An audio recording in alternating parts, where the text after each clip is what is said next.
Use the power of discovering new habits to create success in all areas of life. Body, fitness and nutrition, being, spirituality, passion and purpose, balance, marriage, kids and relationships, business, marketing, sales, leadership and systems. Transform your life by learning how habits work. And now your host, husband, father, entrepreneur, trainer, coach, and warrior, Jesse Ewell.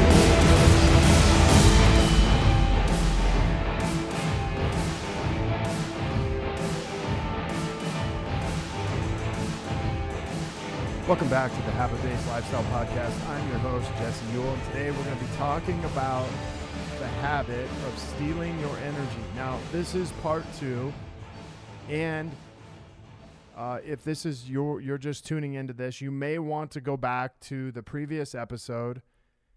This is where we discussed people that are actually stealing your energy. Now, today I want to work on food. I want to work on hacking our nutrition, hacking our food that is actually stealing our energy and robbing us of our energy every single day. You see, one of the big habits that I began to uncover just in the last few months and really paying attention to more in the last 4 to 6 weeks is really protecting my energy, from people to food, nutrition, the environment we live in, to, getting into other episodes where we're going to be talking about money. We're going to be talking about EMF, electromagnetic field. We're going to be talking about a lot of different things that are stealing our energy in our environment. And if you think of this, if I have people robbing me of my energy, stealing my energy, and I have food stealing from my energy, and I have money, I have all these other things, them all added up begins to be this toxic energy that I'm exposed to every single day. And what I want to talk about today comes from a different place, a place you may not necessarily think of. And if you're listening to this, I want you to just simply listen to it with an open mind. Now, think about how food can steal energy from us. Now, the whole purpose of food is to provide us energy, to provide us fuel, to be able to do what we need to do that day. It's not to overeat. It's not to overconsume. It's not something that was meant to eat 24/7 or, if you backed out sleep. It's not something meant to be consumed every 2 to 3 hours all day long, contrary to what people think. Now, based off of what people may choose to do in their life, then yes, depending on that, then eating for every 2 to 3 hours, eating once a day, eating multiple times a day, doing intermittent fasting, all of these things have their place based off of what we choose as our goal or what we want out of life. But there's this other side of this where food is actually stealing energy from us. Think about this. Go grocery shopping. From processed foods, boxed foods, things with tons of ingredients, to sugar, grains, breads, to drinks, whether it's energy drinks or just drinks with calories. But these are all actually robbing us of our energy every single day. And I always think about the grocery store. And if you notice, the majority of grocery stores, the inside of the grocery store, the inside aisles are typically the ones that have the most processed food, the most boxed foods, canned foods, tons of ingredients. It also has, tons of grains, corn, all these things that you begin to become exposed to. But imagine if you had a high-performance sports car. And I want you to actually think of our body as this high-performance sports car.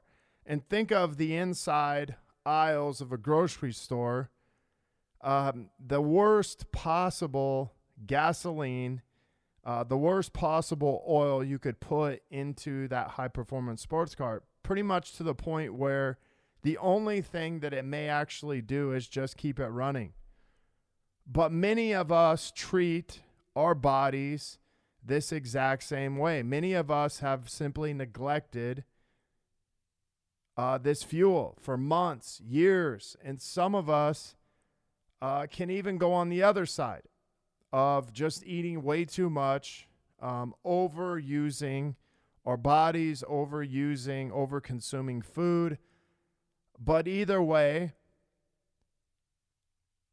it's stealing our energy. Now, there's two sides of this. If you look at your body, there's, maybe not eating enough, not consuming enough energy, not consuming the right type of energy.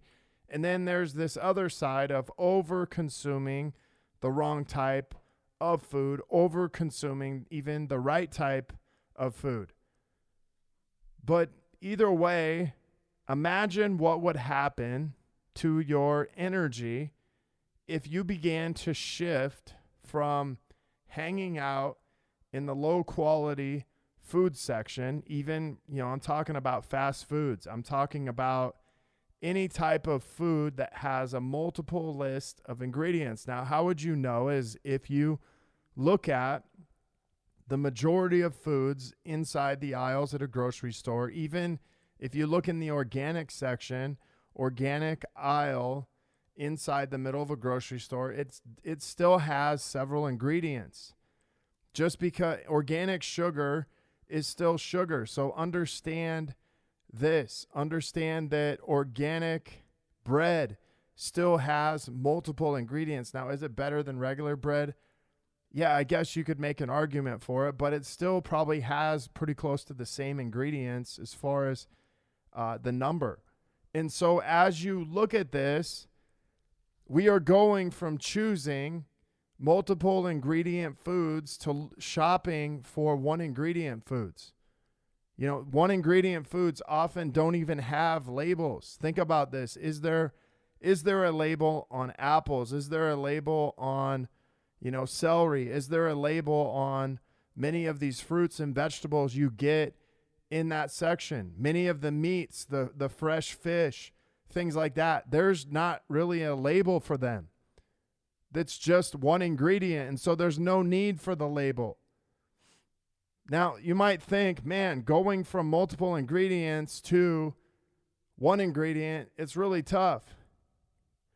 But if you knew what you were putting into your body, and you knew that, hey, this one body that you have is the one thing that's going to carry you through life, would you actually begin to change the way that you fueled it? I know I would.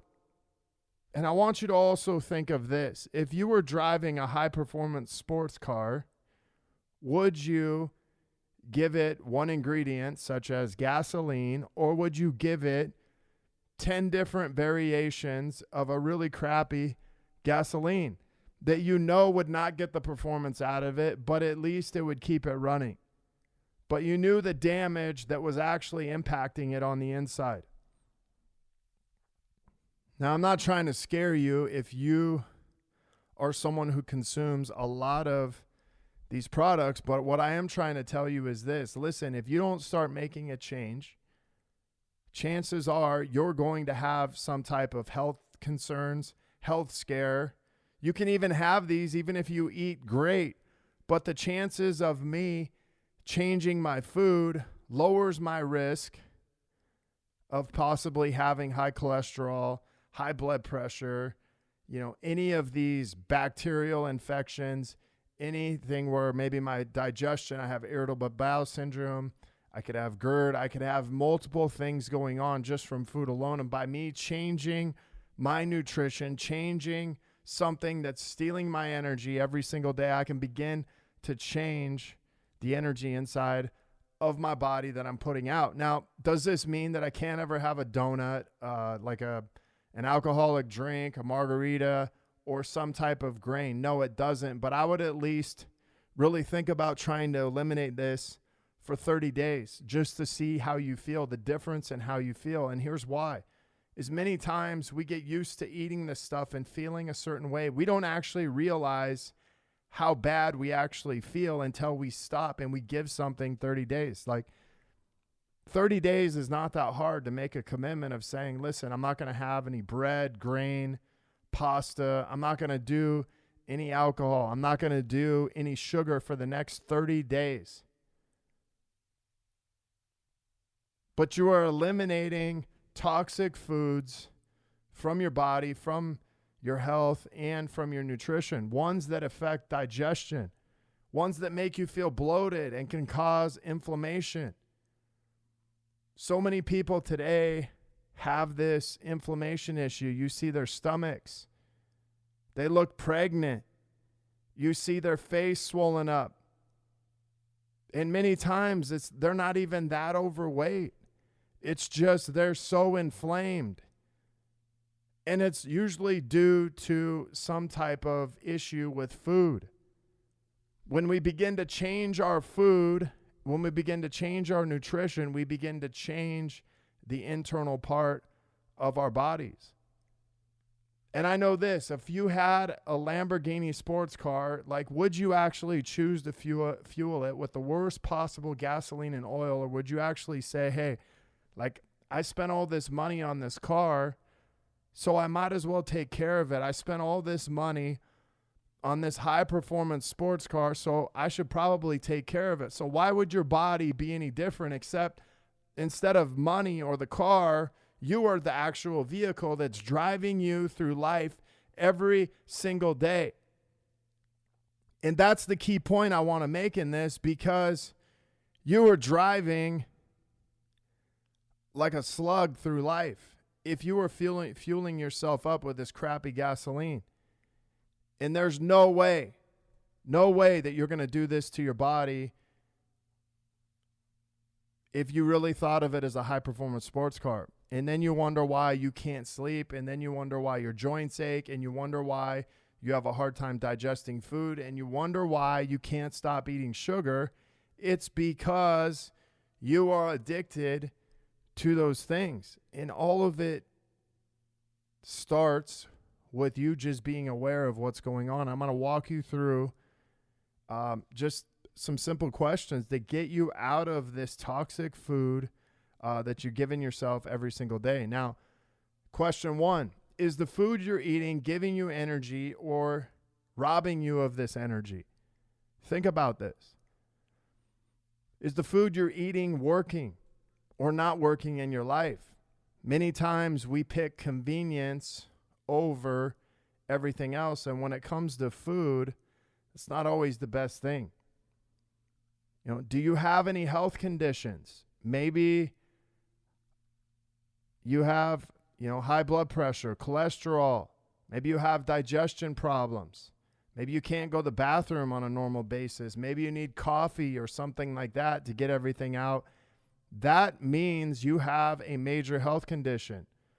But is your diet impacting this? Is your diet having an effect on this? And if it is, how is it? And then this last question changes the game for everything. Have you asked your body what type of nutrition it actually needs? You know what's crazy is people don't realize that their body will give them the answer they're looking for every single time if they begin to ask it real questions. Because when you ask your body questions, it pulls you back into the present place instead of just looking for something that's instant satisfaction and something to just make us feel better right then and there. But ask your body what type of nutrition it needs, and you will be really surprised at what it comes up with. Now, listen, answer these questions to begin uncovering the answers to clearing out foods that are stealing your energy. When we ask our bodies what it needs, it begins to reveal the answers that we've always been looking for. So I want to thank you guys for being on here today. Look into these things, answer these questions, and look at what's stealing your energy. If you guys are looking to connect further with a group of like-minded people, join myself and so many others in my Habit-Based Lifestyle Secrets group on Facebook. This is where I'll be dropping daily habits to help you live to your full potential. If you want to be one of our next case studies and begin living this habit-based lifestyle. Maybe you have some questions, comments, requests. Maybe you heard this episode and you're like, man, I love this. Leave me a 5-star review. I would love for you to have that and do that. Also, you can reach out to me, Jesse at habitbasedlifestyle.com. If you have anything you want to send me, I would love to get in contact with you and see how I can help you begin living this lifestyle we talk about. So until next episode, have a great day.